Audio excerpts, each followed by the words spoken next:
Okay, good evening YouTube. Welcome back to this next episode of FPL Family with me, Lee, and this is Sam. And this, Sam, is the first FPL Family live stream. And the last. Of the post-Harry Kane era. We sat here last week and we actually said we would be surprised if he left. If you remember, guys, we'd just come back from the Spurs versus Shakhtar game that weekend. We sat here, we were saying he scored 4 goals. It doesn't look like he's going to be on his way, but we were wrong. So you've decided to what? Come here dressed in a Bayern kit? I've decided to, dress in the Bayern shirt. This is way too tight for me, by the way. I'm too fat for this shirt. It's like really skin tight. But yes, I've decided to put it on because, I want to wish Harry all the best. Do you want a divorce? Is this your way of asking for divorce? I want to wish Harry all the best. He had the chance to win his first trophy, by the way, of his career, and they bottled it, didn't they? They lost 3-0 to RB Leipzig. Maybe that was the problem. Maybe that was the problem. Maybe Harry Kane has brought his trophyless luck to Bayern Munich. Maybe that's the end of Bayern Munich as a team. That's it. RB Leipzig to dominate now the Bundesliga this season. I would find it funny. Slightly funny if Spurs go and win something this year. Nigel the Crab Simon is in. He's just posted, because he's a member, he can do this. He's just posted the death stare emoji. The death stare emoji We've is not out. had a death stare for a while, but honestly, this is it. I am starting to wonder whether I need to phone a lawyer. Well, listen. Anyone want to volunteer to take Lee's place as my husband? Welcome to the FPL Family. God, bloody, that's a bit strong, isn't it? Oh, you're the one sitting here in a Bayern Munich kit. Welcome everybody to the FPL Family live stream. This is our first live stream proper of the new season, I would say. So we've actually had some football now. All the live streams up to now has been, who should we pick, and drafts and changing, all the rest of it. And even up until Fantasy Football Fest, which we'll talk about in a bit, because that was a brilliant night again. Thanks to everybody that came from the FPL Family community last Friday to Fantasy Football Fest. It was a great night, and I will talk more about that in a sec. But even up until in the room at Fest, right on deadline, there was changes. The news came through. No John Stones. Is Wilco in? Wilco is... undoubtedly, he'll be here, Sam. I haven't checked the names, but undoubtedly Wilco's going to be here. Just saying. Why? Had a nightmare, didn't he? Did he? What did he do? Well, started making decisions when we heard some team news. Oh, Wilco. And I said, don't get Foden, Wilco. Don't get Foden, Wilco. What did he do? Went outside, saw you and got Foden. That's not my fault, is it? Well, no, he came back. I was like, where you been? Outside, talking to Lee. Yeah. What have you done? I've got Foden. Yeah. You're going to regret that. I was outside for a bit with Duncan Crawford. Hey, Duncan, if you're listening. Who's a Manchester United fan. And I had, I think at that stage, 1 or maybe 2 Liverpool in my team. By the time I'd finished with Duncan, he, by the way, is a master of manipulation. I had 3 Man United players and no Liverpool by the time I'd finished talking to Duncan. I had Bruno and Rashford and Onana. But spoiler alert, I didn't actually end up with all 3 of those. I've got 2. We'll talk about our teams a bit later on and how we got on. Spoiler alert, pretty good. Pretty good. I don't want to talk about overall ranks after game week 1, but I'm bloody gonna, because we're actually doing pretty good. Overall ranks means nothing unless you've got your current overall rank, in which case we're hanging it in the bloody Louvre. It's brilliant. Absolutely brilliant. Spoiler alert. I mean, stop the count. No, stop now. This is the best game week 1 I've ever had. 100%. We've still got 2 players to play. Let's just stop. Yeah. Stop the whole season. I'm done. The season can finish I'm now. out. You had a brilliant week. It's never happened. As expected, you are top of the shop again, as usual. But guys, get in the chat. Team leads about last week. Sure you don't want to revisit? I've done all right as well. Behave yourself. I've done all right. No, well, you're not going to anymore because you've got the Jinx shirt on. This is it. I've jinxed it now. But yeah, lots and lots going on at Fest on Friday. Not least the leaked Manchester City team news with the John Stones and the Foden thing and all the rest of it. But also a bit of a very, very early heads up that maybe Gabriel might not be starting for Arsenal in the following day. Lots and lots of to-in and fro-in. A lot of FPL managers taking Gabriel out, putting Saliba in. Yeah, but it was a bit difficult at Fest, wasn't it? Because the Wi-Fi weren't working, and that was causing drama with people trying to make some subs last minute. Oh, chaos. All fun and games. I didn't hear of any of it, because you tried to text me. I did text you. You tried to text me the fact that, Foden starts, no Stones, Gabriel, rumours he might not. I was oblivious. Outside. I was just having a nice chat with people. I was having a drink. Yeah. I got back to the table. I was like, right, deadline's gone. How are we all looking? And you were like, well, Man City team. And I was like, I was oblivious. Meanwhile, me, Martin, Nigel the Crab, Jason. I think Wilco was back by then. Yeah. We was all sat there. Roberto, we were all sat there. I was like, I text Lee. I'd been on the phone to Max. I'd found out who we wanted to swap John Stones for in his team. Done that transfer. You came back oblivious to the whole lot. Oh, I texted you. I was quite... I'm being a good wife, and you sit there in a Bayern Munich kit. Well, I was... Thank you. And sorry. I was determined not to get caught up in it all in Fest. I was like, right, that is my team. Right. I don't care what the whatever happens and the rumours. That is my team. I was only going in with Haaland anyway, so even if I heard that Foden was going to start, I wasn't going to change it because I was pretty set on Maddison, to be honest with you. I wasn't going to change it. And I was like, that is it, I'm going to change. Had I heard the Gabriel news, would I have changed it? You'd have probably changed him to Saliba, surely. Yeah, maybe. Yeah, in fact, yes, I probably would have, to be honest with you. But fair play to you, because all of those managers that were scrambling to change Gabriel to Saliba, you weren't scrambling. You've been Team Saliba for all summer. To be honest, the whole thing annoyed me because I was like, Saliba was a great differential, and I was like, great. Yeah. Now half the room is going to go on to Saliba. And in the end, I think the difference was only 4 points between them, but it could have been very different. Yeah, it and probably should have been very different because Saliba was on for a haul, wasn't he? An absolute haul. And I remember thinking, because I went to the Arsenal game on Saturday, when Gabriel come on for his 1-pointer, I was sitting there thinking, oh, that just blocks now the chance of me getting my George Baldock clean sheet. And I sat there and I thought, FPL is truly back. When you're sitting there worried about... When you're in a stadium. I'm in the stadium watching a game and I'm worried about my Sheffield United clean sheet that probably won't happen anyway and didn't, blocking. And I was just like, this is FPL in a nutshell. I'm not enjoying the game because Gabriel's come on for a 1-pointer and it's blocking my George Baldock. I was like, what is my life? Yeah. Whereas actually I was at home...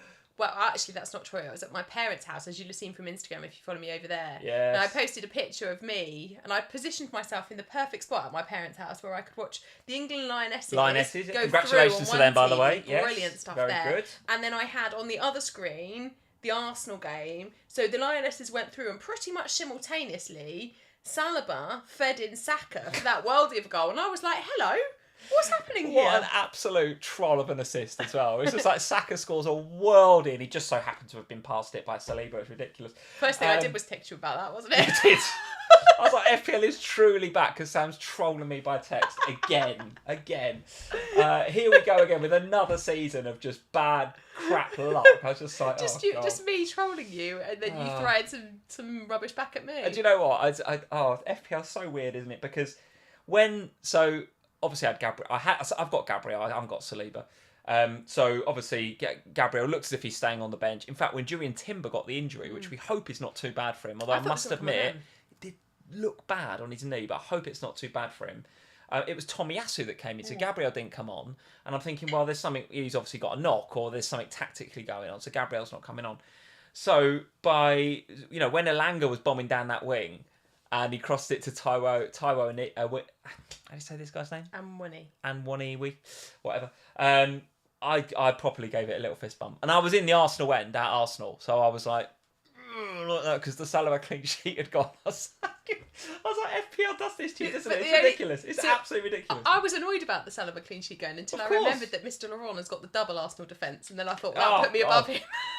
It's ridiculous, isn't it, the way that your mind goes? It's like, right, who's that going to affect worse than it is me? Absolutely crazy where your head goes when you've got certain things happening in your FPL team. It's ridiculous, I'm sitting there seething that George Baldock's not coming off my bench. It's like, you ain't getting a clean sheet anyway, relax. Nigel the Crab, hello, Si, how are you, mate? Very nice to see you on Friday night, mate. Very nice to see you. And thank you, Simon, for being the only person in the room smart enough to set up his laptop. I'm betting you that Simon, his data plan on his phone has been absolutely rinsed, by the way, because he set his laptop up to his phone because the Wi-Fi at Fest, you give this feedback to Gianni, the Wi-Fi was bloody awful. It didn't work. It just wasn't on, was it? But Simon tethered to his phone, got the Burnley Man City game going. We watched it in what can only be described as, dial up. 1G. It was like 1G. Yeah, 1G. But to be fair to Simon, he was the only one that thought of doing that. So fair play. But it was watchable. And notice who had the most popular table at Fest. 100%. Everyone was gathered round after the quiz, weren't they? Watching because Nigel the Crab is a legend. You got 1080p, 720p, and then Nigel the Crab. 540p. and then Nigel the Crab. Yeah. But our table at Fest, I've got to say this now. Shout out to our table at Fest because not only was it full of our absolutely amazing patrons, but it was the only table to have the live stream of the game going on. And Duncan had bought half the world's supply of chocolate and biscuits and all sorts of things. So it was the place to hang out at Here Fest. we go. I've got some photos. I was so busy. I talked to so many people on Friday. It was brilliant to have conversations with all of you, everyone that showed up. It's just loads of pictures of me. So these are just, I'm in barely any of these because these are just all selfies you took on your phone because you were like chatting to people as well. This was just the odd selfie, right? So I don't know. Genuinely, this is just a photo done from your phone onto the screen here. But anyway, Fest was great. As it is every season. Look, the table of dreams. This was the table of dreams here with Sai and the Burnley game in the background. The Jaffa cakes were absolutely on point. Who bought you the Jaffa cakes? That wasn't Duncan. It wasn't. Somebody turned up with a present yeah. wrapped up of Jaffa cakes. A lot and of gave Jaffa them cakes. to you. You're absolutely right. Who was it? I can't remember. One of the West Ham fans, I think, from the Patreon followers, just bought tons and tons of Jaffa cakes because obviously they just won the Jaffa Cakes Cup. Might even have been Daniel. Might have been Daniel. Either way, can't remember. There was absolutely loads, right? So. Anyway, great, you and us having a fight. Great event at Fantasy Football Fest. Your experience of it, except for the Wi-Fi, is great, wasn't it? Yeah, I mean, I must admit, I absolutely love Fest. It's one of the events of the year that I look forward to the most because it's a really nice opportunity to see the other content creators because although we sometimes work together on streams and stuff, we don't see each other to speak to that much. So to get everybody pretty much all of the content creators were there this year was lovely. So to get to see the likes of the General, the guys from Planet, well, Sudge wearing James's name label anyway. Sudge is hilarious. If you're not following it, Planet FPL, what you're doing, you have to do it right because the guys there, James in particular, his mind works differently with football. It's unbelievable. But Sudge came up to us and he just went, everyone's just asking me, where's James? Yeah. So no one was like, how you doing, Sudge? He's like, where's James? Yeah. So he put a little sticker on himself. It just was like, James, Planet FPL. He's like, I'll just pretend to be James. Yeah, and it was lovely because like Nim came all the way up from Bristol where she lives. It was lovely to see Az and Yelena again. I mean, I see Az all the time. It was Daniel. It was Daniel that brought the Jaffa cakes. Daniel Banks, thank you for the Jaffa cakes. Thank yes, you, I thought it was. I wasn't sure where they came from. Az and Lee then had a fight over my affections. It was a lovely evening, and it was really nice to just be able to speak to so many people. People come from all over the world. Like obviously Martin had flown in. People had come in from Australia. I had a really lovely chat with a lady, and I can't for the life of me remember what her name was, but she'd flown in from Miami. She was a Spurs fan, so she's here for the next week. She's here for a week. So she was going to the Brentford game today, and then she's watching Spurs against Manchester United next week. So I had a lovely chat with her. It's just really nice, and some of the community I don't see for 1 year to the next. It's like Fest, see you at Fest, and then you kind of go again, and it is really nice. And yeah, it'll be. I suspect we might be in a different venue next year, given all the issues we had with the Wi-Fi. It's quite warm as well, wasn't it? I mean, it was a warm night, it was but very hot. Yeah. But it was still a lovely evening. There's Andy, FPL mode. Lovely evening. So thank you very much to Mark and Gianni and Ed, who spend a lot of time and effort and put a lot into running Fest. I know it's a massive undertaking for them. So thank you to you guys for doing it because it is brilliant. Definitely, yeah, really, really good. So yeah, if you haven't had the chance to come to one, it's definitely worth coming along. Thank you for the super chat from Azzy, the Smiths 1986. We missed you, mate. We missed you, Azzy. You'd have been very welcome at the table. Of course you would. Hello. Hello, Bondfields. Hashtag Team Lee. Let's go, Azzy. Let's go. When you see Game Week 1 scores, you might think differently. How good was it to have Peter Drury? Yes. So good. Peter Drury on comms today. Oh my God, it was a game changer. Absolute game changer, Azzy. You're right. Sorry I didn't see you at Fest. Hashtag anxiety. Yeah, so Azzy, we know all about it, mate. And we know that when you came, I think last season or the season before, it was a big deal for you, mate. And we loved having you there. And no issue with you not coming this year, but we would obviously love to see you. If you want to come again, mate, love to see you. You and your lovely wife would have been very welcome on our table. Very welcome. There's the legend that is Duncan and Will. To be honest, we just need the numbers for eating the Jaffa cakes. I mean, there were so many cakes and biscuits left over. It was unreal. The kids were delighted because I came home with so many biscuits and all sorts. The biscuit barrel in the kitchen is absolutely full with Jaffa cakes and digestives and rice cakes and all sorts. So Legends. It was really, really good. It was really good. So if you get the chance, definitely Fantasy Football Fest, definitely one to have a look at for next time. Let's say hello to a few people in the chat, Sam. We've got Brian Springer. Hey Brian, he says, by the way, is that the latest buying kit or last season's? It's last year's. Last year's, I think. Last year's. Sees winners from the year before on the arm. Got the winners, yeah, absolutely. Brian also says, Sam, your hair looks lovely. Lovely hair, Brian says. It's because it's going really grey, so I have to keep dyeing it blonder. It's not. Behave yourself. It is. I've got to go and get it done, but thank you very much, Brian. Wilco is here. Wilco. Of course he is. Wilco, very nice to see you, how's that mate. Foden pick going for you? How's that what? Foden pick. Stop digging him out about Foden. It's game week 1. Right, no. Do you know what the reason is? Just because your overall rank is top 50k at the moment. I'm going to tell you a story about Fest. God, here we go. So I got there and I said to Si, my phone's going to run out of battery. So I was like, don't worry, I got a battery pack. You can charge it. So Si's charging my phone. Wilco tried to transfer Maddison out of my team. Thank God I noticed. Basically tried to sabotage my team. So he deserves every little bit of phone grief he's going to get for the next week. Hard to disagree. Sorry, Wilco. Yeah, if you try and sabotage Sam's team, and by the way, I've been there, and we're still together. So but it was close. It was close. Luckily, I caught him. Luckily, you caught him. Yeah, Logan Heath is here. How are we doing, Logan? Finally here, live on YouTube instead of listening to the pod. So Logan, welcome. Welcome over from the podcast to the fantasy, FPL Family we're called, aren't we? FPL Family live stream. Very nice to see you. Delia is here, although I've been told that is not how you pronounce Delia's name. It is Delia. So Delia, very nice to see you. Also, while Delia's here, Delia, those Bailey's brownies, incredible. Oh my God, I enjoyed that. They made it to the train on the way home, and then they got eaten on the train. They did not make it home, Delia. I can tell you. Delicious. Jeff is here, and I think that is Mr. Jeff Holt, who we've not seen for very many weeks and months here on the FPL Family live stream. So Jeff, welcome, mate, and I hope you are well. We've got Tony D in, we've got Gavin Doyle, we've got all the names, Sam, as you'd expect. Duncan Crawford is in, as you'd expect. A member of the channel here on FPL Family for 17 months, would you believe? 17 months. Always a pleasure, guys. Had a fantastic night. Thanks to Si for streaming the match. Legend, he said. Yes, well done, Si. Thank you for providing all the snacks. Absolutely. Snacks from Duncan. Turns live up and gave stream me a peach from iced Si. tea on the door as well. Perfect. So I was doing the door on the way in. I had a peach iced tea to drink. Absolutely perfect. Wonderful. Jason Lundy is here. Hey, Jason, how are you doing, mate? Babani is in. We've got, who else? Samar95. Hi, guys. Nice kit, Lee, but hashtag Team Sam all the way, Samar95 says. We've got FPL Shorts. Yelena is here. Hey, Yelena. Hey, nice Yelena. to see you. Does that mean Az is in? Well. Can't see him. Could be together. Can't see him. They might be together. Andrew Yee is in. Hey, guys. Great shirt, Lee. Yes, thank you, Andrew. Thank you very much.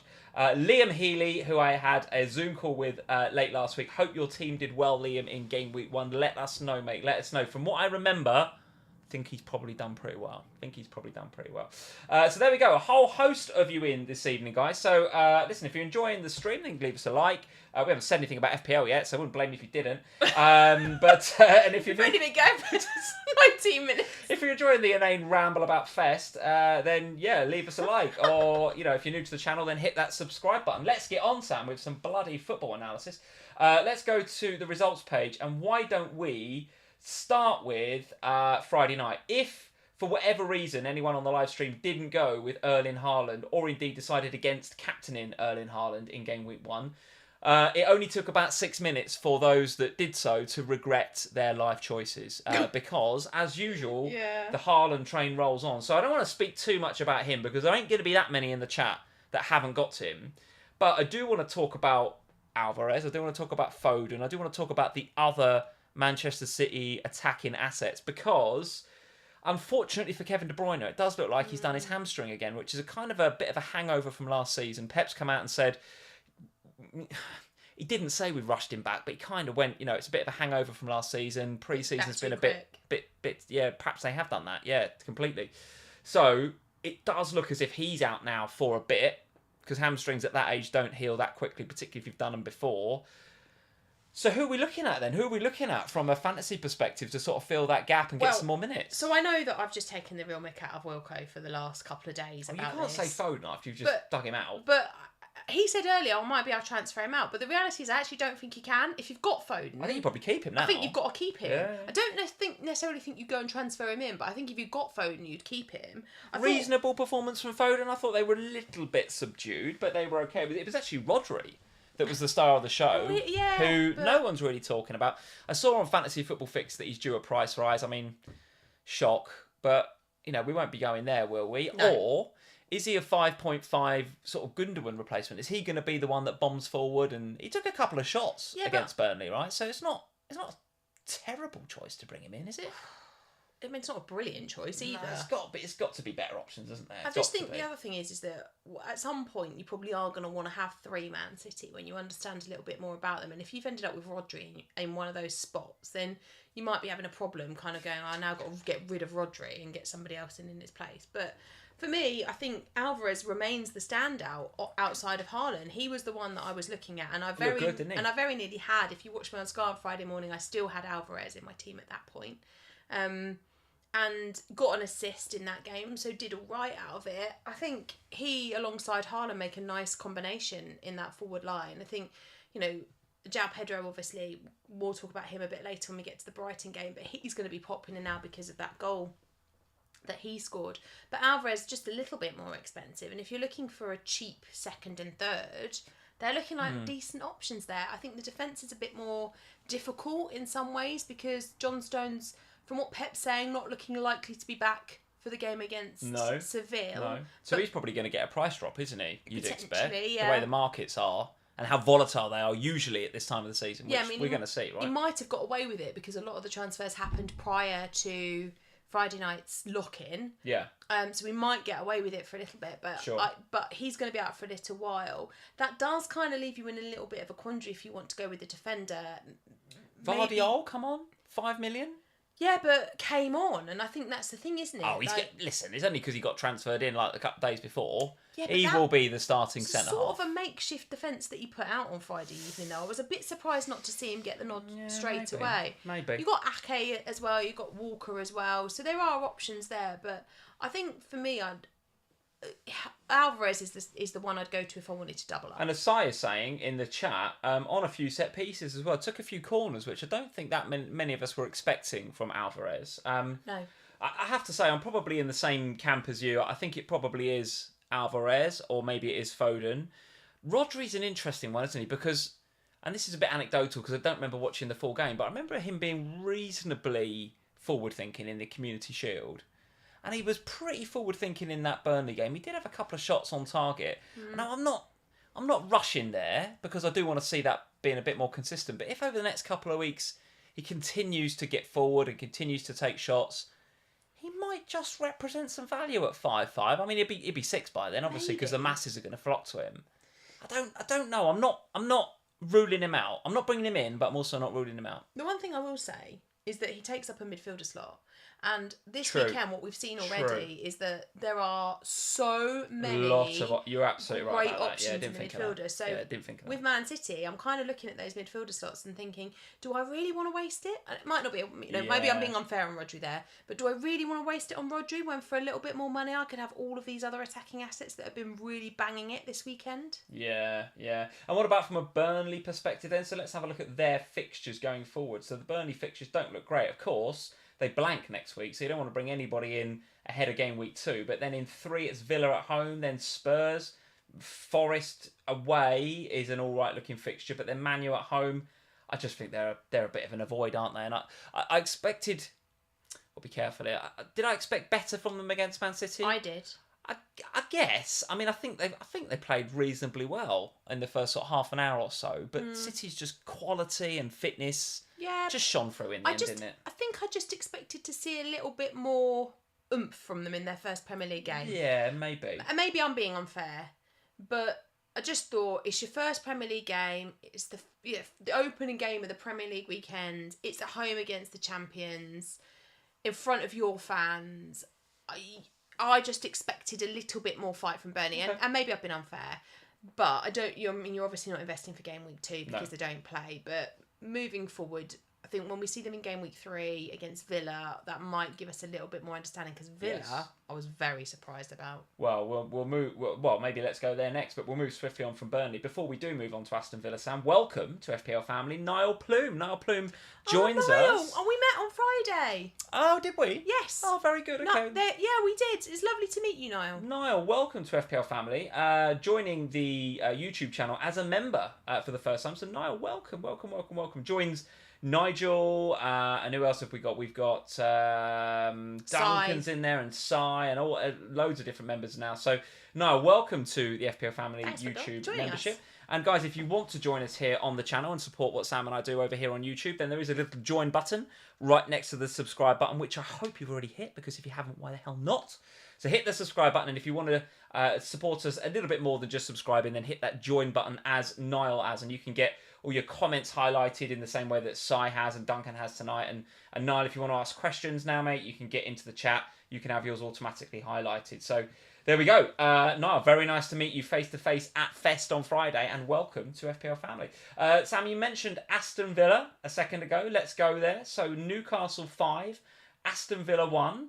Were we all a little bit guilty of sleeping on Newcastle, because we've kind of just ignored them for most of the summer because of the fixtures? Don't really think that many of their players are highly owned at all, except for Trippier, because he's a bit owned by the masses.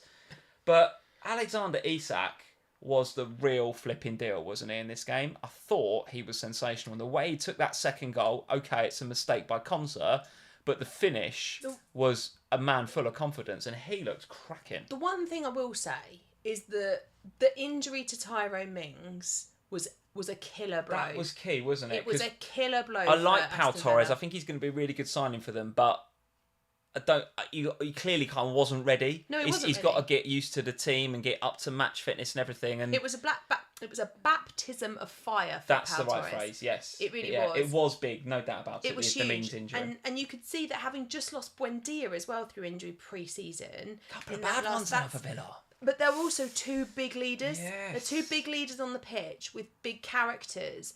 And so to lose Buendia was one thing. To get into that match and be playing quite well up until that point. You know, they were doing fine. They were holding their own. Then they lost Mings, and it really took the wind out of their sails. And then Torres came on, and then there were mistakes like the mistake from Konsa.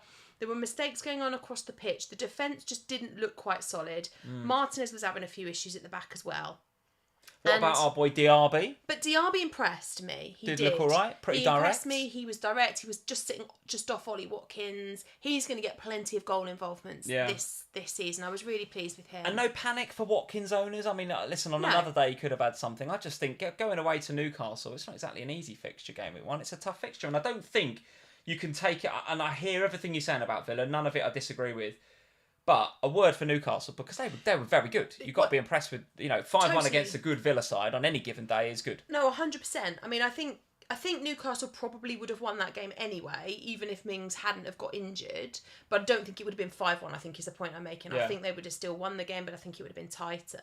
What we saw with Newcastle, and it's the sign of an excellent team, is that they spotted the weakness, that the wind had gone from them, that there was a weakness now at the back where Villa had lost their leadership and they'd lost their kind of their control, and they exploited it to perfection. Isak was absolutely brilliant. Wilson, when he came on, was great as well. I thought Harvey Barnes was absolutely brilliant when he came on. He had a goal and an assist in there. Good signing for Newcastle, right? I don't even know how long he was on the pitch for at the end of the game, but he was absolutely excellent once he came on.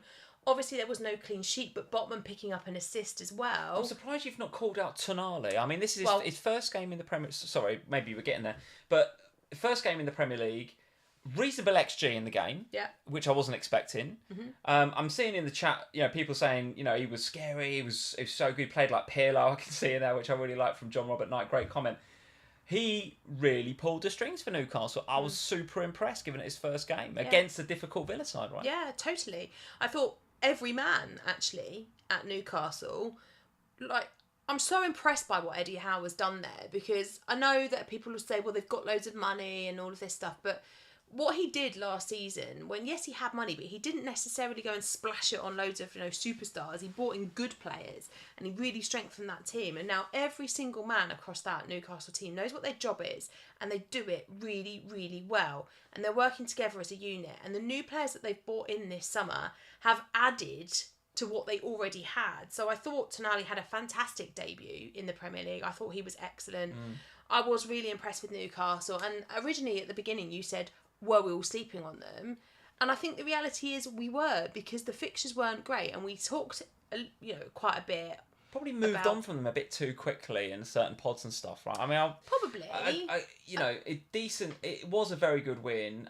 Let's just refresh our memory of the fixtures. Here's the reason we're not rushing to Newcastle, because of course they've got to go to the Etihad next week. Then they've got to come, we've got to go to Newcastle, and the way we defended today, the likes of Isak and Barnes is a pretty scary prospect. Then away at Brighton, difficult game. Home to Brentford looks like a nice game. Sheffield United. So I think we all kind of went into the pre-season going, wow, look, difficult looking fixtures on paper until game week 5, and then we'll have a look at them until then, and then be prepared to act. But I also think we did that, one, for the fixtures, but two, because we didn't really know who. So, I remember sitting on a number of pods. And it is still quite difficult to know who, actually. Absolutely. And I remember sitting on a number of pods going, if you do want to invest early in Newcastle to have it in place ready, then go Botman, because at 4.5 million, he's cheap, you can bench him, and it's fine. He did get an assist. Oh, yeah. So I think he could be, he can be a decent option if you wanted to change up the way your defence is. I still don't actually know who the best attacking asset to go for from Newcastle is off the back of that game, because Isak. I think it's Isak, isn't it? Well, Isak put in a really great performance, but then could we see him start Wilson next week? Could they flip flop like they did last time? Because they are definitely better when one of them plays without the other one. Both of them, they're both better without the other. I thought Harvey Barnes has put his name in the hat for being in there as well. There were a number of performers that you kind of go, well, that might be a decent option, and that one might be a decent option. The benefit that Isak and Wilson have is that they're forwards. And we're all a little bit struggling with forwards because the midfielders are all so popular and you could fill those spots 5 times over. This is it. That's the thing about going for a Tonali or a Barnes, is it goes back to your comment about Rodri. It's like you want, there's 5 others you'd probably want. And that's not saying anything against Barnes and Tonali. That just goes to show what great options we've got in midfield. But up front, it's a bit of a dearth of options. So that's why I'm sort of would lean a bit towards Isak. Yeah. But with those fixtures, and he's slightly cheaper than Wilson. I still think you can afford to just wait.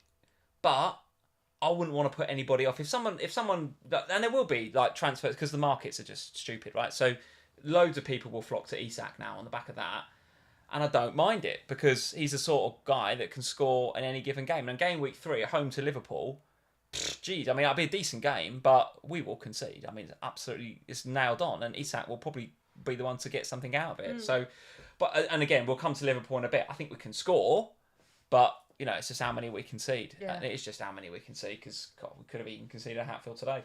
But Newcastle, definitely, if they weren't already, should be on your watch lists. Daniel Banks is in saying thought Gordon looked good as well. Yeah, for sure. Listen, got no FPL points, but again, another good option from Newcastle. I agree with you. I think Eddie Howe is doing a really, really good job. It's not as if they've gone out and spent 130 million on Enzo Fernandez and 110 million on Moises Caicedo, Chelsea.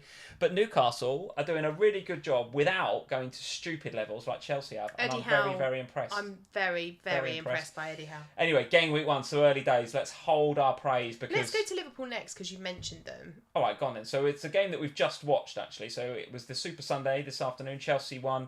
Liverpool won. I remember saying to anybody that I spoke to at Fest on Friday that is nailed on for a draw. I remember speaking to Harry and saying absolutely nailed on for a draw. What does and Harry so think? It was. I think he agreed with me, to be fair. And I don't think either manager or either set of fans is going to be upset with that. Chelsea were the better team, in my opinion. Better team. Certainly in the last 10 minutes of the first half and then in the first 20 to 25 minutes of the second half, they were much better and controlled the game. And I was really impressed by not just the dynamic of the team, but actually the stadium as well. You could feel there was something different about Stamford Bridge. Poch. They like Poch. Is definitely going in there and he's changing the culture already. He's already changing attitudes, which I thought would take him time. It hasn't. He seems to be getting it right already. And they played some really nice football. Listen, Liverpool brought on a few fresh legs at the end. Could have gone either way. I think Salah had one that was ruled off for offside, rightly, but it was close. Same at the other end with Chilwell, rightly, but it was very close. The FPL points though for both of those. Oh, it would have been unreal, wouldn't it? Like, would have been unreal. But before we get to Liverpool, Chelsea then, because if I flick back over to the ticker, they are right at the top. And I know we've got this West Ham game away in game week 2, but shouldn't hold too much fear. But look at that. 3 and 4. Luton and Forest at home before they go away to Bournemouth. And then against Aston Villa, who have just conceded 5 to Newcastle and haven't got Tyrone Mings. So there is a reason they are top of that ticker, Chelsea. There were 2 standout performers for me today at Chelsea. Go on. Who stood just... Not that the others didn't perform well, but 2 that really shone for me. One of them was Chile, who I thought was excellent. Chilwell was... I think if you haven't got Chilwell in FPL, you were behind the sofa today. Particularly when Reece James goes off. And now, I know that Poch said he's not injured, he's just tired. We took him off because he was tired. It was a precautionary thing, It was a precautionary thing. Yeah. But that moment was like, here we go again with him. And I think even if you've got Reece James, then you're probably going to stick for the next couple of weeks rather than do the sideways move. But Chile was the standout for me across the whole team. He was everywhere you would want him to be. Set pieces, attacking threat, gets the assist for the goal. But so unlucky not to have got more than 1 assist today. Like he could 5-5. I think you just got to get him, haven't you? I mean, it looks unreal. He could easily have got a goal and another assist today. He was really, really, really good. Who was the other standout? The other one was Jackson for me at the other end of the pitch. Yeah. I was watching him thinking, you're in all the right places. First game in the Premier League. What do you expect from a kind of cheap budget-ish forward? You expect somebody who's going to be at the heart of what's happening, but you don't necessarily expect them to return every time. Now, for me today, watching Chelsea, there was really good attacking football that was going on there, particularly from Chilwell down his side. Jackson's going to get plenty of service up there, particularly with Nkunku out for a while. I think at 7... Do you think that detracts from his appeal a bit, though? If Nkunku was fit... Yeah, I could see me going to Jackson, I think, because Nkunku's just such a creative force. But I just wonder whether they were a little bit one-dimensional today, Chelsea. And Poch will bring another dimension, I'm sure, in time. And at 7 million, it's not exactly you got to splash the cash for him. He's a reasonably budget enabler. But also, look at the fixtures that they've got and the teams that they're going to play absolutely against. True. Yeah, so, absolutely true. I think they're going to create plenty of chances. There's going to be plenty of opportunities for Jackson. I think he, for me, makes a lot of sense. And if you aren't already... If you've already invested in Jackson, don't be annoyed about today. No, I think you stick with him now. I think 100%. you're ahead of the curve. There's going to be a lot of managers looking to go there now. Yeah. So don't kind of go, oh, right. But on the flip of that, if you don't have a Chelsea defender, get on Chilwell. Yeah, I would say so. And the chat's going crazy for Enzo, for sure. But not from an FPL perspective, I don't think. Not in those midfielder slots. Probably not. Again, he's not one of your 5, is he? Probably. No, but is he a class player? He was unbelievable. Absolutely, but I'm talking from an FPL perspective. Enzo, great battle, wasn't it? Him and Mac. I loved it. It was a great battle. Great. But I wouldn't have either of them in FPL.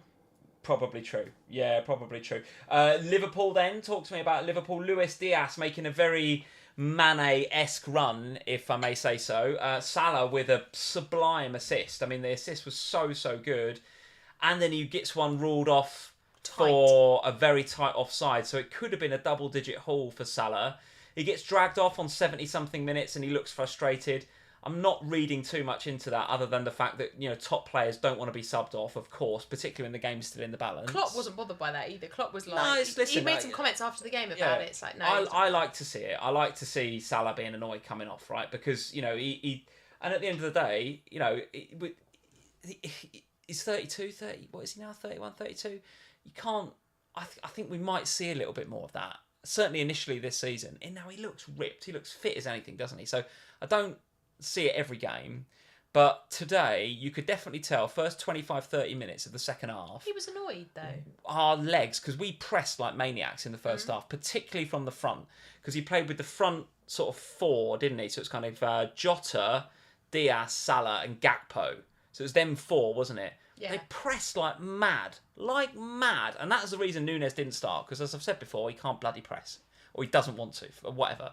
But the 4 of them pressed as a team like maniacs. And the reason that was good was because they have to. Because behind them, there is no CDM, right? Liverpool didn't play with a 6 today because we haven't got one. So we just were like, well, we haven't got one, so we won't play with one. And we played with 2 8s instead. And it was super, super easy for Chelsea to get at that Liverpool backline. You do need a 6. We do need somebody in that 6, even if it's Stefan Bajcetic. We need somebody in there, in my opinion. Now, we kind of went with the attack is the best form of defence today, with the high press. I think we might see that more this season. I think we might, because if we don't buy a 6, what's he going to do? I mean, he's just going to play like that, and he's just going to throw caution to the wind. The difficult thing with Liverpool is we've been saying all pre-season, if you want to invest in Liverpool from an attack perspective, it's Salah. And I still stand by that. And then today I watched Gakpo. And Gakpo is... I like Gakpo as a player. I owned him quite a bit last season. The problem is, if he plays where he played today, he's in totally the wrong position for FPL, because we basically got a midfielder who's in a forward slot. So we're not benefiting from having that. They're the wrong out of position. They've gone the wrong way. Yeah. So you don't want Gakpo if he's in that place. Then you look at the other two, the Jota and the Luis Diaz picks. Now, both of them, Diaz in particular, I thought was good today. I really like Luis Diaz.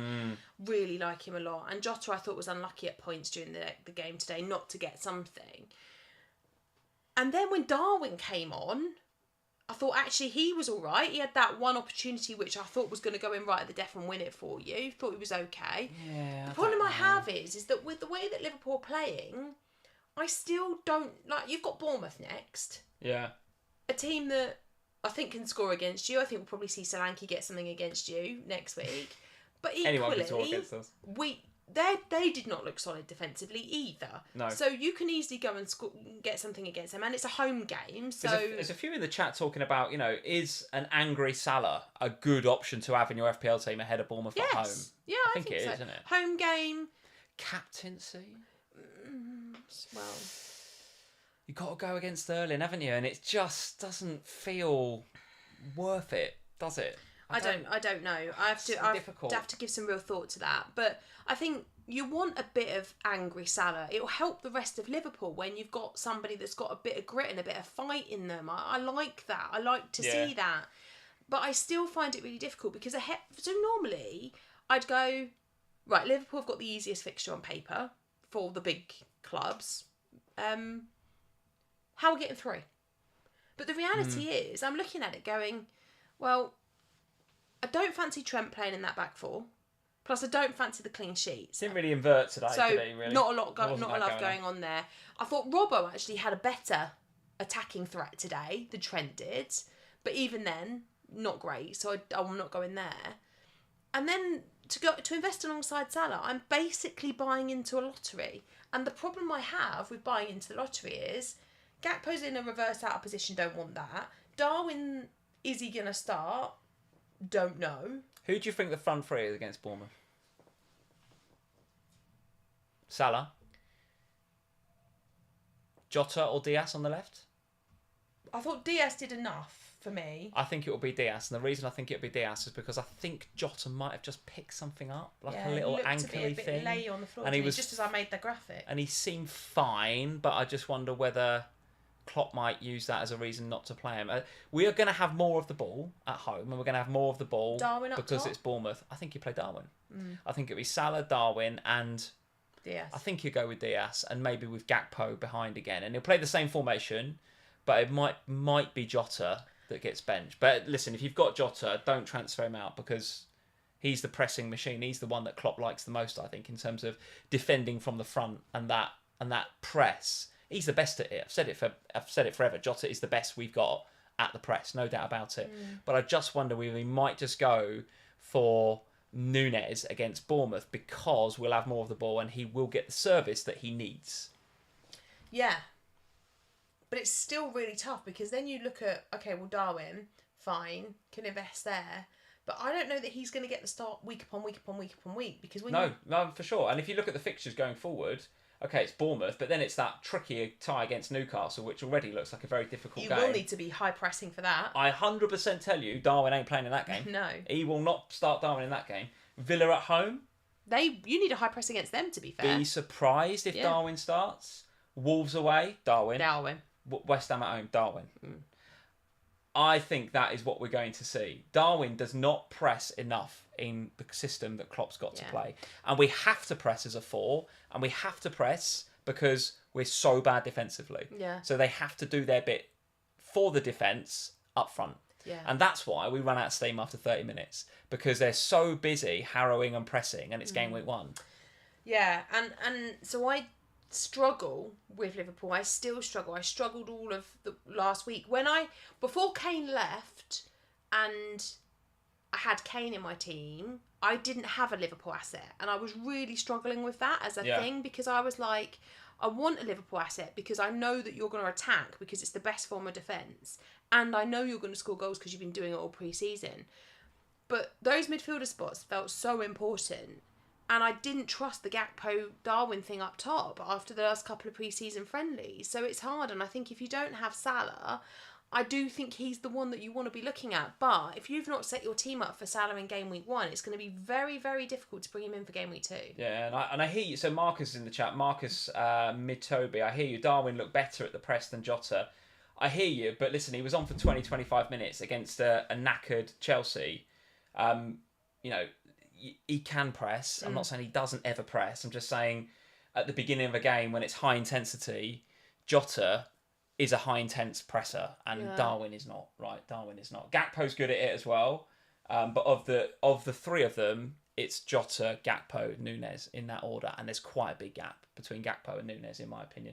So there we go. Best Liverpool assets, as it says on the thumbnail. I think we're still going Mo, aren't we? I mean, if he's angry and he's fired up for a Bournemouth, 100% Mo. Looks dangerous today. Got a great assist. Wasn't like a cheap assist like Salah. It was Saliba. It was a proper assist.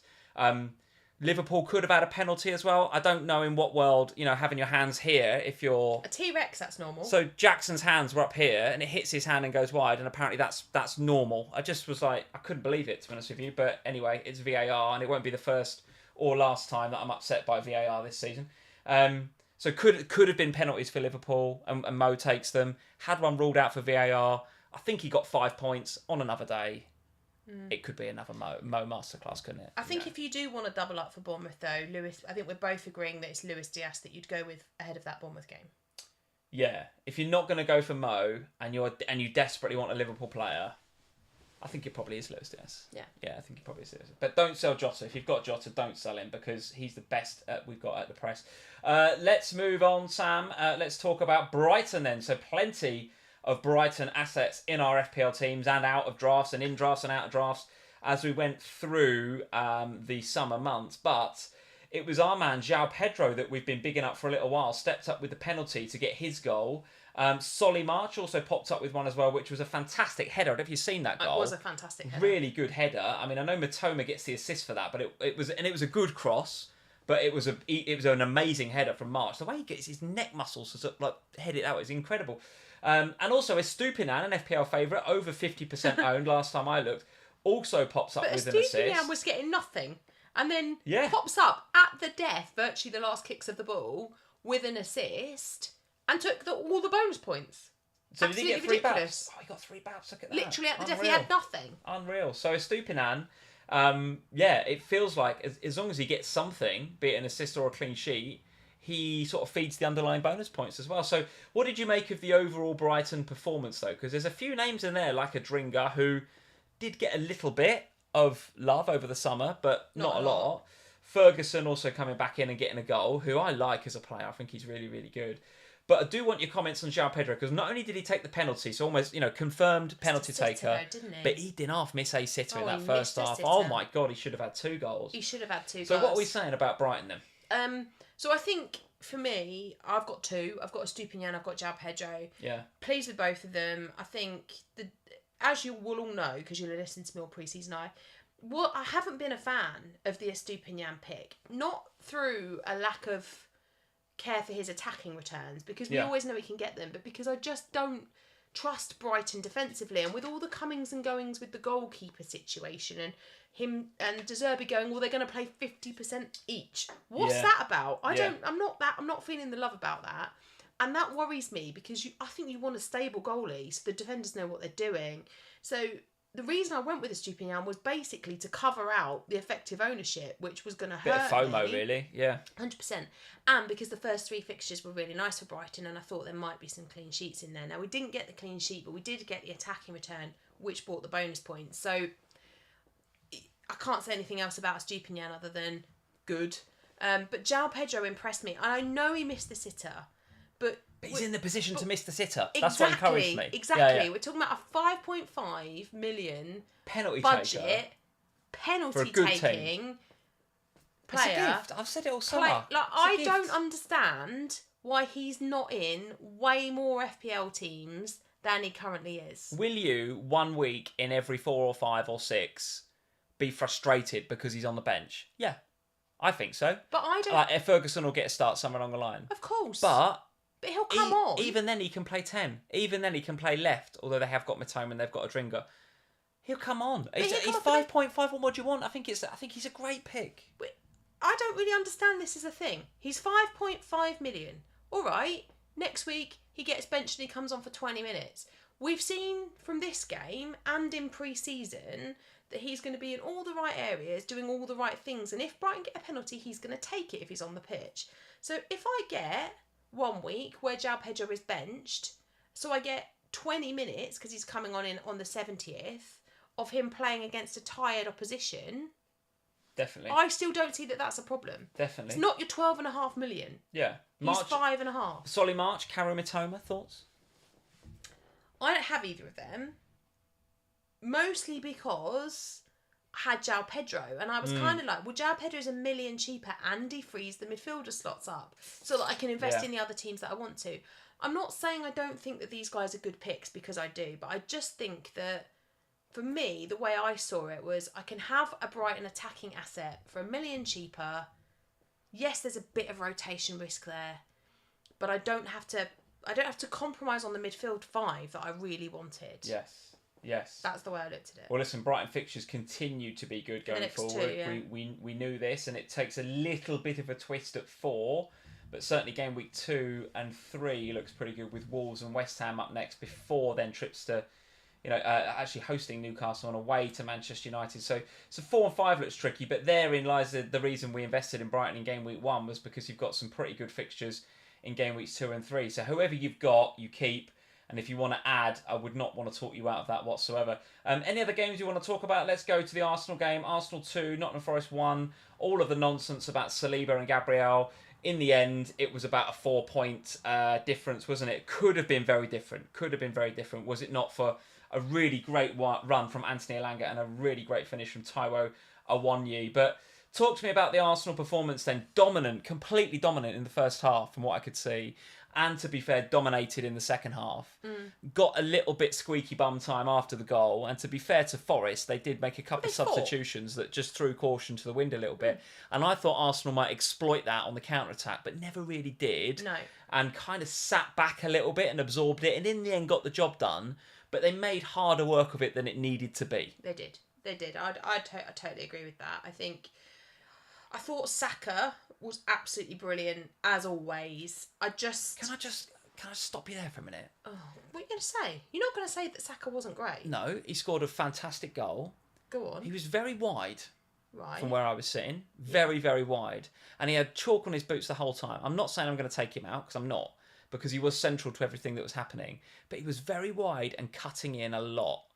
And I have no issue with that. No, I don't know really why I'm saying it. I don't have an issue with it either because he's class and the goal was unbelievable. And he's on pens. So, yeah, shut up, Lee. But the point, I just was looking at it, I was like, you're really wide. I would like you a bit more central, a bit more often, is all I'm saying. But it's not putting me off him, or I'm not bloody selling him or anything, right? But just a comment. The one thing that I thought within about a minute or 2 of the game kicking off, and I was sat there, and I was obviously multitasking, watching the women at the same time. But throughout the whole game, the thing I kept thinking was, why have I not got Martinelli in my team?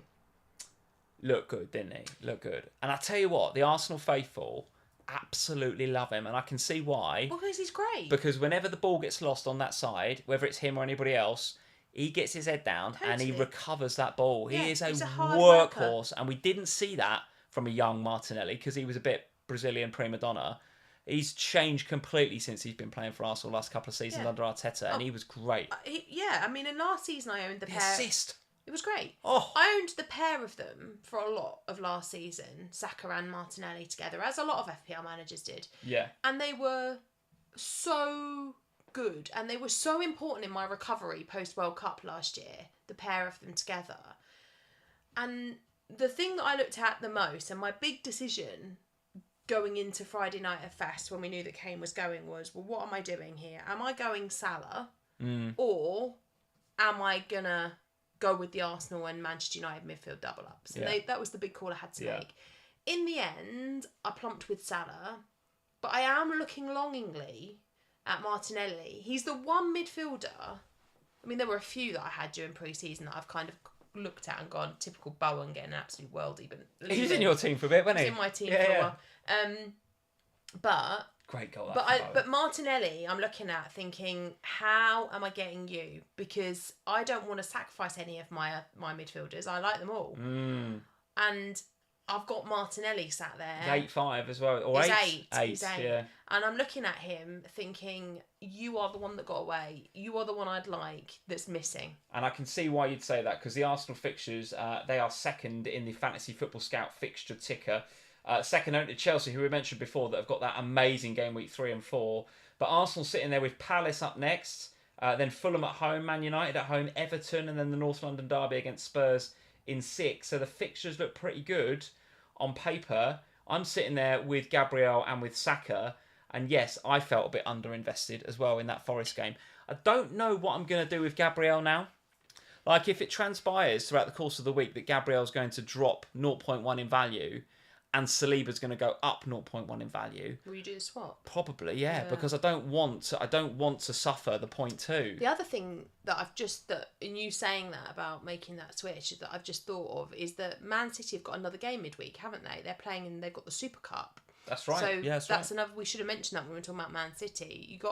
So with the likes of Foden and all of that, it's going to be a really hard week for us FPL managers, because a lot of us will want to hold and watch and not panic, but you are going to have to watch the markets, because if you've not kept money in the bank and we get wind that Gabriel's not going to start again, or there's an injury to somebody during the Super Cup, then we are going to have to be aware and maybe make some moves. Totally. Yeah, totally. So I think for now I'm just keeping an eye, as a Gabriel owner, and I'm sure there'll be many Gabriel owners out there, just keeping my eyes on the money markets and how things are going. But if he is going to go down and Saliba's going to go up, I probably will make the move, not because I think it's a good move and I think it is a waste of a transfer, but it'll save me the 0.2 in team value, which at this stage of the season is important for me. That's the way I play the game. Just because you want your team to be identical to mine.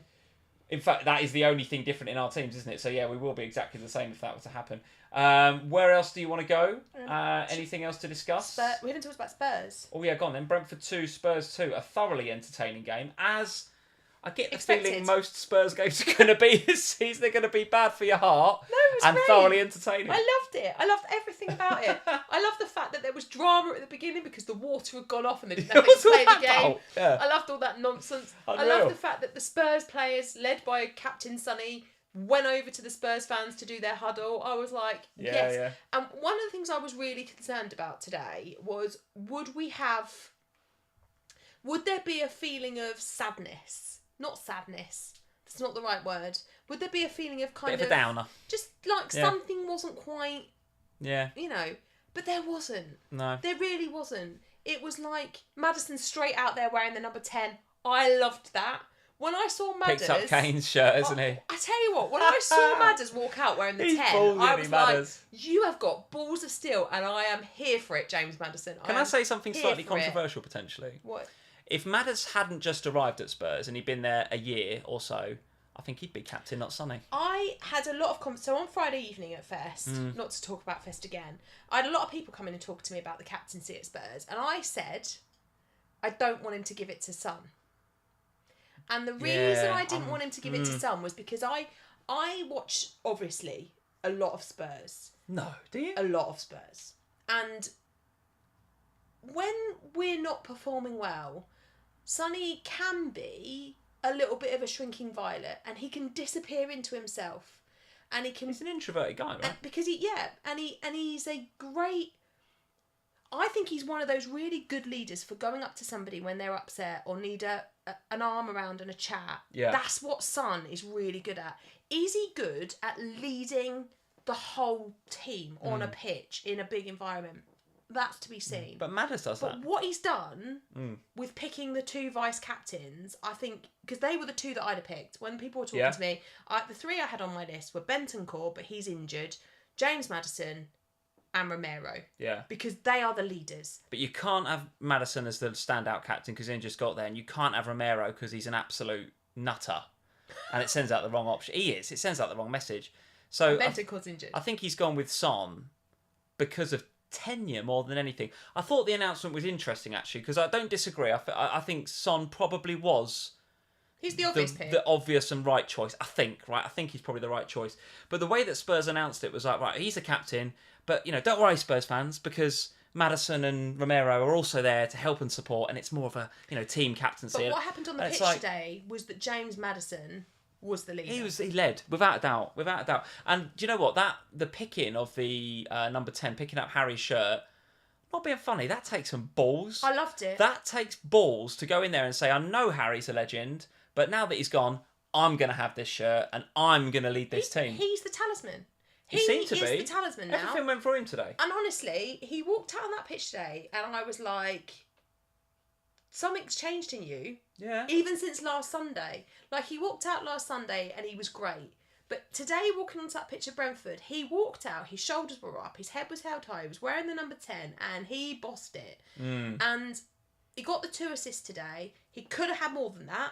He put 1 ball through to Richarlison, which if they'd have played together a little bit more in pre-season and Richarlison had read it better and put his foot on it and put it away with his first touch rather than trying to stop it, would have been a 3rd. There was another moment where he put another ball in, also for Richarlison, where he could have finished it. Once those 2 have got a connection proper, after another week of training together, that will be a nice partnership. And Maddison, as I said to you last weekend, he needs a number 9 in front of him. He doesn't want to be in the number 9 position. Yeah. He's a 10. He needs a 9. Kane was not that. Richarlison is that. And it unleashed James Maddison because he had all that space today. Maddison's the pick. All right. Okay. Well, I'm going to ask you about Richarlison in just a second. Before I do, another super chat from Kens. Hey, Kens. Very nice to see you, mate. Thank you for the super chat. Evening, guys, he says. Evening, Kens.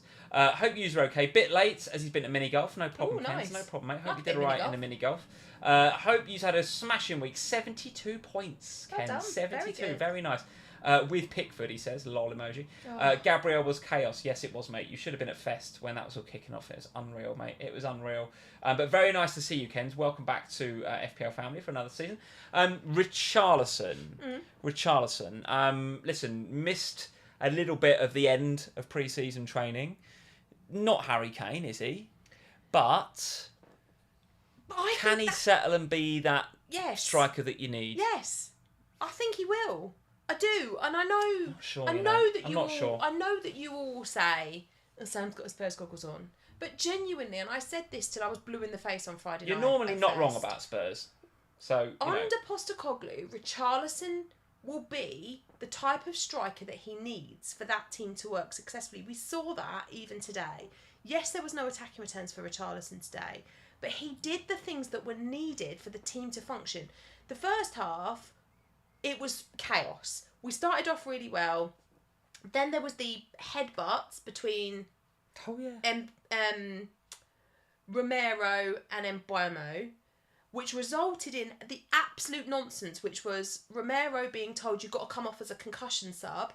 Then they filled out the wrong form, so he got actually subbed rather than concussion subs. They couldn't put it back on again. Come on. That happened. They filled out the wrong form. Yeah. So they, rather than filling out the concussion sub form, they filled out the sub form. Unreal. So Postecoglou was like, we can't put you back on, which sent Romero raging on the bench because he wasn't allowed to go back on. Because they told him he was going to be a concussion sub, which is why he sort of agreed it. And then it wasn't a concussion sub. And the law says they can't change it. Anyway, that was bonkers. So that unsettled everything. And then there were a couple of moments where Madders got booked and where Basuma put in a bad tackle, and then Brentford scored, and it disrupted our flow. And for about 10 minutes, we were a bit all over the place. Came out in the second half, we controlled the ball, we pressed well, we were attacking well, we were making good opportunities. And Brentford did the same. Brentford were really good attack-wise as well. So I think both teams in attack, the interesting thing I was about to say, I don't think you necessarily want the Spurs defence, but the goals today came from Romero and Royale. Yeah. So we are going to get that from Spurs. I think Richarlison will be a good pick, I really do. At 7 million, he is going to play in the number 9. He's the out of position the way we want it. Yeah. I think the question you're going to have to ask yourself is, Richarlison's going to get goals, but Madders is going to assist like you can't believe. Yeah. So I just feel like everything good about Spurs is going through Madders at the minute, and even off the pitch as well, with taking the number, with being on social media all the time.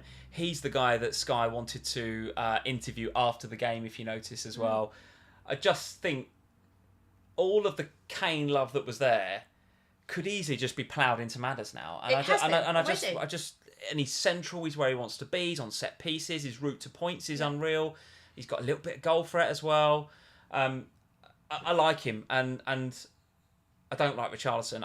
He could be a really great 7.5 for us. He could be. It could 7 out of position striker for a top 6 club, an attacking top 6 club. Could be really good, but I just don't know. There was like a lot of times when he needed to hold it up to take the pressure off of the defence today, and he just can't do it. He just can't do it. Now, if you get Spurs up against a team that are not quite as good and you have a lot of the ball, and so if you played like Villa, who play a really high line, I noticed today, great, because he can get him behind there and he's got skills and all the rest of it, right? But if you sit against a low block, I don't think he's good against low blocks. If you're playing a team where you need to, you're under pressure because you're playing against another good side and the ball goes up to Richarlison, I don't see it sticking that often. He doesn't score tons of goals either, because we saw that last season. I don't know. I just don't know. And everything good about today was Maddison. And Richarlison, I thought, had a bit of a laboured game. Now, give him the benefit of that, because he's just coming back from injury. And if we see something over the next couple of weeks that makes me want to invest, then I might go there.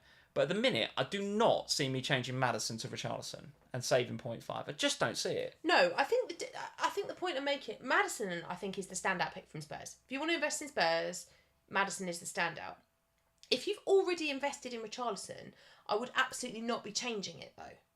I would not be swapping it straight away. Yeah. Because there was enough from Richarlison today that says to me, once you're fully fit, and because he's only played half of pre-season, he had injuries last week, didn't make the game against Shakhtar, only played a bit of the game against Barcelona on Tuesday, and has kind of wouldn't have not necessarily been fully expecting to start this one. I think Spurs weren't really expecting Harry to go yet. I think they were expecting to play Kane against Brentford this weekend. Right, okay. So I suspect that what we'll see in the next couple of weeks is that development of the relationship between Madders and Richarlison. The relationship also between Kulusevski and Richarlison, and Son and Richarlison, because they haven't played a lot of time together over the last year or so. No. With injury and everything else to all of them. I think the Spurs attack, as predicted, looks worthy of investment. No, I think you're absolutely right. And just a shout out to Destiny Udogi as well at the back, a 4.5 option. Now, I'm not, and I don't think you are either, necessarily piling into the Spurs defence, but at 4.5, he will get some attacking return somewhere down the line, I think. And also, shout out to Matthew Knights. Thank you, Matthew Knights, for the super chat. Spurs need a keeper. Don't get into Europe with this guy. So what did you make of... No, I couldn't disagree more. Oh, okay. You thought he was all right, did you? I could not disagree more. I think the difference... I thought he was a bit shaky looking with his feet today. No, I think he'll be fine. I think he needs to understand the Premier League. I think it's going to be one of those. I think you give him... He will make some mistakes because of the type of keeper that he is. He will be perfect for the way that we want to play. He's just got to learn when to take the risks and when not to take the risks in the Premier League. But otherwise, I think he'll be a really nice option. And I think as we get a bit better, he'll be okay. Good. All right. Very good. Quick shout out to all of our Patreon supporters. So many of you will be In tonight, we've got Wilco, and we've got Sai, and we've got who else? We've got loads of them in, haven't we? Let's go around the chat. Jason's here. We've got Dylan. We've got all sorts. Ken's, I think, has been a patron in the past as well. Loads of all of you guys. I think Paul's in as well. So listen, all of our patrons that are in and following us and that met us at Fantasy Football Fest on Friday. Very nice to see you, and thank you for your continued support. And the patron family continues to grow. So patreon.com/FPL Family. If you want to support Sam and I here on the channel, all the links are in the description below. Head over to the Patreon site after the live stream tonight. 3 different tiers that you can get involved in, either the Ohana, the Manager of the Month, or the Zoom tier. The Ohana podcasts are up and running again for another season. We had one on Friday, which we put out on Friday morning before Fest. The Manager of the Month competitions are up and running again for another season. And of course, the Zoom calls are going as well, because we had a Zoom call with Liam on Friday, and you had a couple with a couple of the other patrons the week before. Simon was in, wasn't he? So listen, loads going on this year with Patreon over on patreon.com/FPL Family. If you want a little bit more of me and Sam in your lives, then that is the place to go. Great community we've got over there, including the Slack community, which is always pinging on my phone every 5 minutes whenever the games are on, which is brilliant. Absolutely brilliant. And we also have to give a quick shout out to Fantasy Football Scout. So thank you to the folks at Fantasy Football Scout for putting on Fantasy Football Fest on Friday. And if you're not signed up to Fantasy Football Scout as yet, then what are you doing? You need to get over there.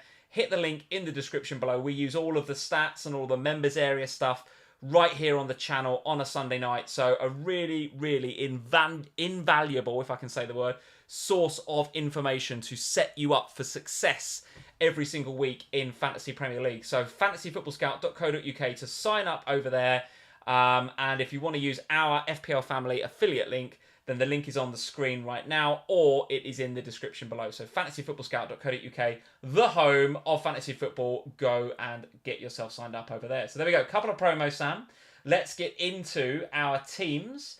Here is my team for this week. Pretty good. Couldn't decide whether to put an up or a down. Pretty good. Well, it isn't up or down, is it really? It's just, it is what it is, right? I guess it depends if you think that we will start tied a millionth. Yes. First. It's not a green or a red arrow. It is what it is because it's game week 1.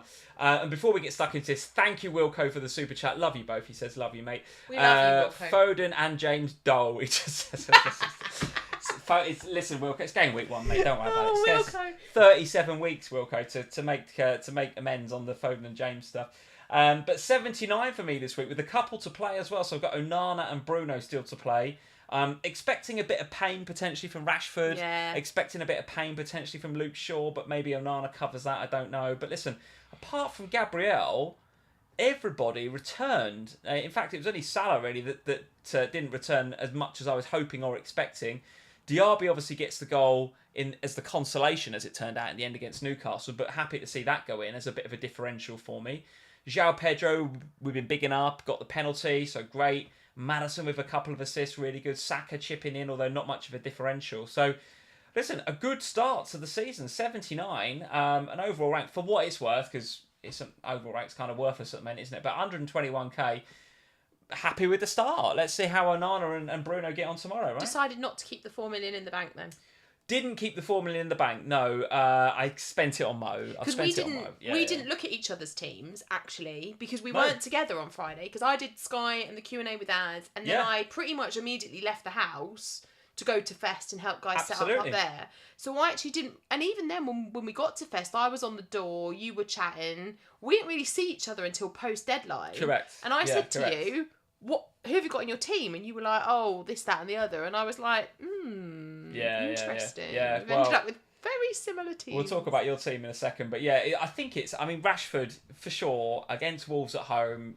Yeah, listen, I'm expecting a bit of pain there. But the decision that I was making quite late on into Friday was, do I go with Bruno and Maddison, or do I spend the 0.5 the other way and go for Richarlison and Rashford? And right now, going with the Spurs pick of Maddison over Richarlison has worked. Yeah. Let's see whether picking Bruno over Rashford works. I don't know. I can see Rashford getting something right. I've got a horrible feeling for Wolves tomorrow night. I really worry for them and their Premier League survival. What, in terms of getting battered? Yeah. Yeah, could do, couldn't they? There's just dire just straits, got no players off the pitch. it's awful. Dire straits off the pitch. But no, 79. So listen, happy bunny. Very happy with that. But you are on 83, and the only difference, Sam from FPL Family, in our teams is that you had Saliba and I had Gabriel. That is the only... We've got the same team. And as you said, we didn't know this, right? So we sat here last Sunday and I was talking about 4 million in the bank, and we were quite different. And of course, we had one or two conversations throughout the week, but we definitely did not sit down and go, this is my team, what's your team? We didn't do that, because, but we've ended up more or less the same. And on Friday morning, my team looked quite different to this, because I obviously still had Kane in there, had Kane instead of Salah, and then I was kind of like, what do I do about Kane? And then obviously the news broke quite early on the morning that he was going to be going to Germany for a medical, and I was like, right, okay, fine, that means I need to deal with that. Yeah. So I went on Sky with one team that I'd very, very quickly kind of gone, move some budget around, and so literally what I did was moved Kane out for Alvarez, moved Diaby out for Salah, and then put that on Sky. And then I sat on the train to go to Fest, and I was chatting with Kelly and Jules actually, and I was like, I cannot go into game week 1 without Diaby, because he's the player I feel quite strongly about. I'm really backing him to have a good season, and I know I'm going to instantly regret that decision if I don't do it. Yes. And I felt the same about Madders. I've been talking about him all pre-season since he arrived. I felt moving to Richarlison the bigger regret would be not having gone with Maddison. So I decided I would stick with those two, and therefore I lost Alvarez, which meant I lost an assist, but is what it is. Yeah. The only other thing that I very, very nearly did on Friday was sell Onana for Leno to allow me to upgrade Bruno to Rashford. Blimey, okay, Leno would have been good. Because I've been talking about Leno a lot. Yeah. And I really did fancy him, and then he got a 12-point haul, and that stung. Because I was like, ow, that hurts. And then I would have had Rashford over Bruno. But, as it is, I honestly have never had a good game week 1.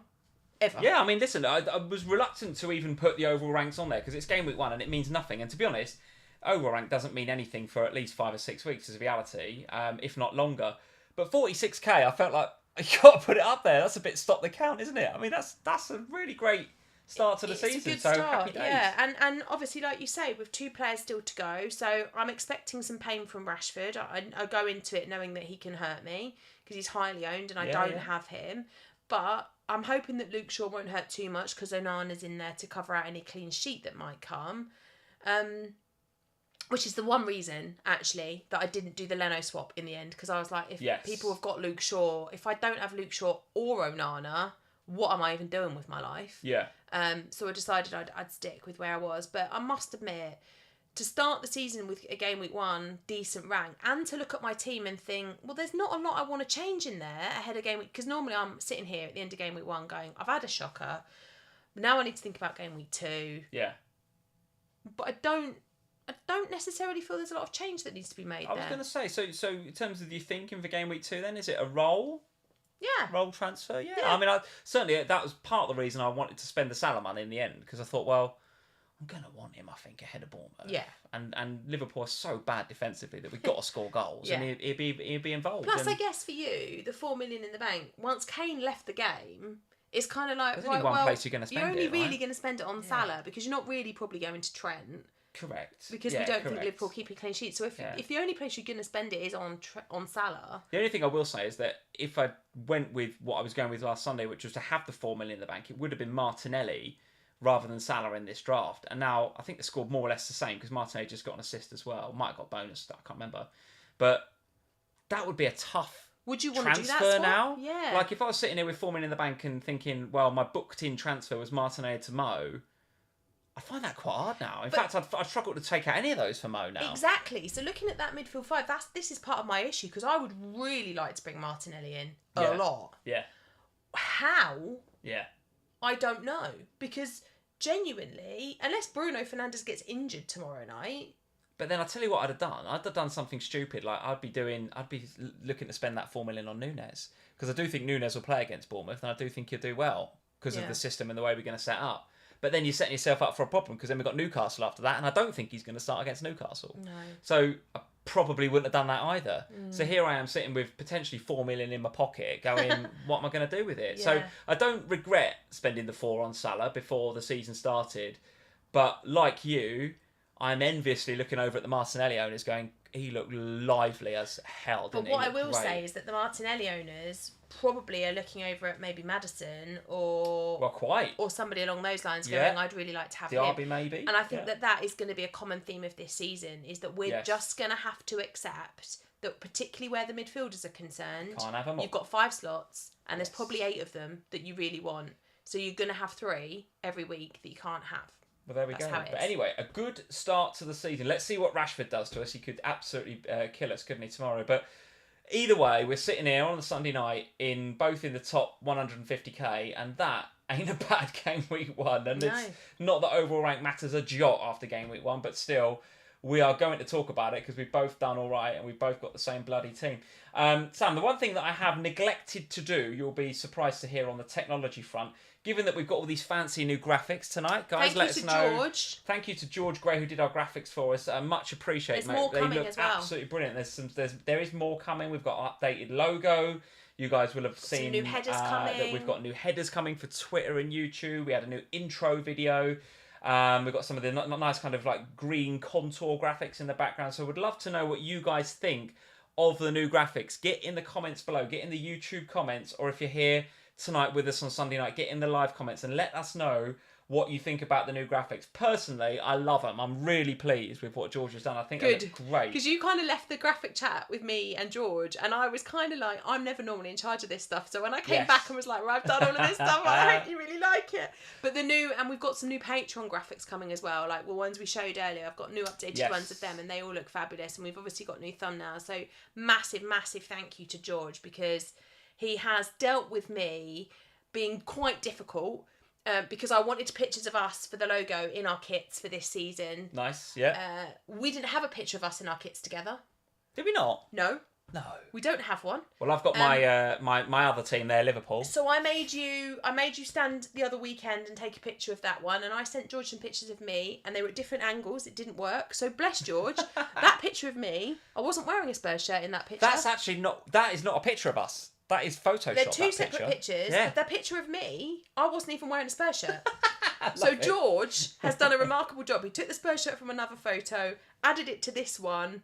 I'm loving it. Incredible stuff. But the thing that I have forgotten to do is what? Is make a page that says coming up. You know, I have the coming up with all the stuff that's coming up. So I will get on that. That's why I'm here back on the main page. But tell us, Sam, verbally, busy. What's coming up this week? So it's actually a really busy week for me again this week. Shock. So on Tuesday morning, I will be on the first of this season's Off the Bench podcast for the Premier League with my good friends, FPL Sonaldo, who I absolutely love it. Could be a good adore. Pod. Be a good pod. So Sonaldo and I this season will be off the benching together every time that we're on. Interesting to get Sonaldo's thoughts on Son and Maddison, the captaincy, all that sort of stuff. Having a nice chat with Sonaldo on Tuesday. So we'll be recording that for the Premier League on Tuesday morning. So that'll be out Tuesday afternoon.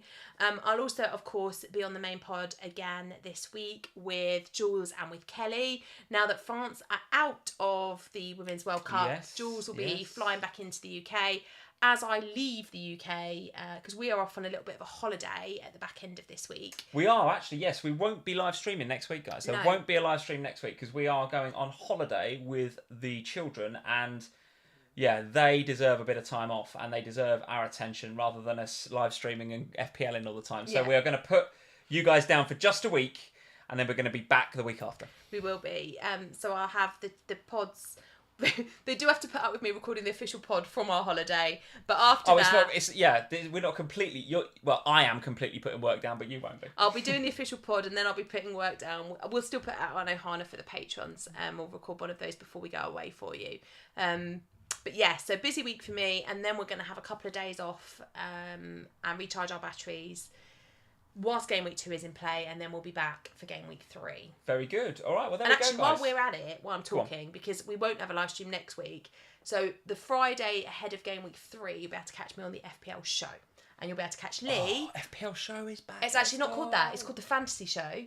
Oh, is it? So I missed that memo. The Fantasy Show. Yeah. So for game week 2, you'll be able to catch my good friend Az on the Fantasy Show on Friday this week. But Friday next week, it will be me and Lee will be on Sky. So you can choose which one of us you watch. Because Lee will be live on Sky. What, at the same time? My suggestion would be... Well, if you're in the UK, watch Lee live on Sky. And within about half an hour, you'll be able to watch the Fantasy Show on the app. Nice. Well, there we go, guys. Lots, as usual, going on. Even though we're on holiday, the work does not... The podcasts do not stop. For Sam, at least. So this time, in a couple of weeks, we will be back. 8:30 Sunday night. In a couple of weeks from now, looking back at game week 3. Game week 3. Good luck to all the Rashford owners tomorrow. Good luck to anybody. Not too much luck. Not too much luck. Yeah, not a little bit of luck. Good luck to all the Wolves owners, if you've got... No, Wolves owners? No. Right, I've just... Literally no one in the chat getting Wolves. But that's it for another FPL family, guys. Leave us a like before you go. Hit that subscribe button if you're new. And I can see the sub counter going up as we speak, Yay! Sam. We went through the 25,000 sub mark a couple of days ago. So thank you to all of the new subs we've had in the last week or so. It's really had a nice little spike in the lead up to game week 1. So guys, if you're new to FPL family, if you've just discovered the channel, thank you. We love having you along. Hit that subscribe button so that the little counter there in the bottom left-hand corner keeps us ticking over. So, guys, good luck to the Rashford owners. Good luck in game week 2 and 3. And we'll see you a fortnight from now for the next FPL family. Cheers, guys. Bye, guys.